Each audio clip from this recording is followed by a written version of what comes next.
იოანეს სახარებას როგორც კი გადაშლით, იქ ჩვენ ვნახულობთ, რომ მოდის ერთ-ერთი უდელმთავარი, უხუცესი, უდელმთავარი არ არის, უხუცესია ფარისეველი, რომელსაც ქვია სახელად ნიკოდიმოსი და მაცხოვართან საუბრობს. და საუბრობენ ისინი რაზე? მეორედ შობის შესახებ. მაცხოვარი მას პირდაპირ ეუბნება. ვინც არ იშვება სულისაგან და წყლისაგან, მას საერთო არაფერი აქვს ღმერთთან.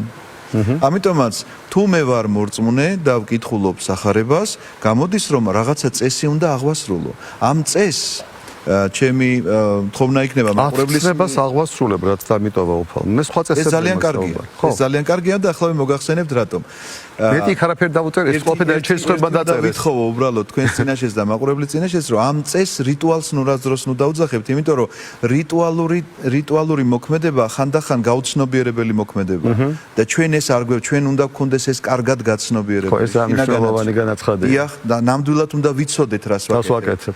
და აქედან გამომდინარე ვეძახით ჩვენ მას საიდუმლოებას, რომ გადმოდის უხილავად ჩვენი ფიზიკური თვალისთვის უხილავად, თუმცა კი ადამიანი ამას შეიგრძნობს შინაგანად, რომ მასზე სულიწმიდის მადლი აღესრულა.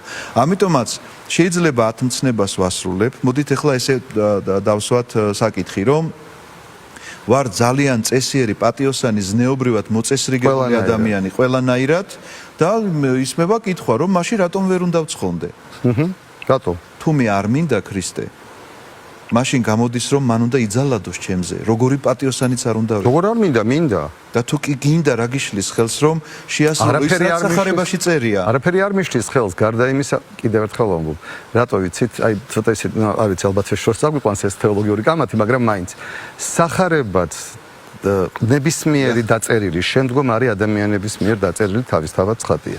ისინი ვინც აღიარეს ღმერთი და მათ ცხოვრებაზე და მის მოღვაწეობაზე, ამ ქვეყნიურზე დაწერეს. შემდგომ კიდე ძალიან ბევრი დაიწერა.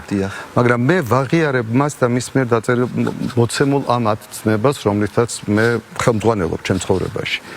და აი ეს კითხვები სულ უჩნდებათ ადამიანებს, რომ მე თუ არაფერს არ ვარღვევ, სახლშიც ვლოცულობ, ჩემთვის ყველაფერს ვაკეთებ, ფალს ვთხოვ, რომ ჩემი სული იყოს ჯანსაღი. მაგალითად რომ თქვა გასაგებ ენაზე. მაშინ რისთვის არის აუცილებელი ყველაფერი დანარჩენი, იმისაც რომ ეს 64-ის კარი გამეღოს. ეხლა მოგახსენებთ. ანუ თუ ჩვენ ვაღიარებთ რომ 10 მცნება ღვთისგან არის მოცემული, ოღონდ ვინ დაწერა ეს? არა, ადამიანებმა, რა თქმა უნდა, ღმერთს არაფერი დაუწერია, არ დაუტოვებია, მის დაწერილი არაფერი არ არის. სახარება ღვთისგან მოცემული, ოღონდ კაცის ხელით დაწერილი.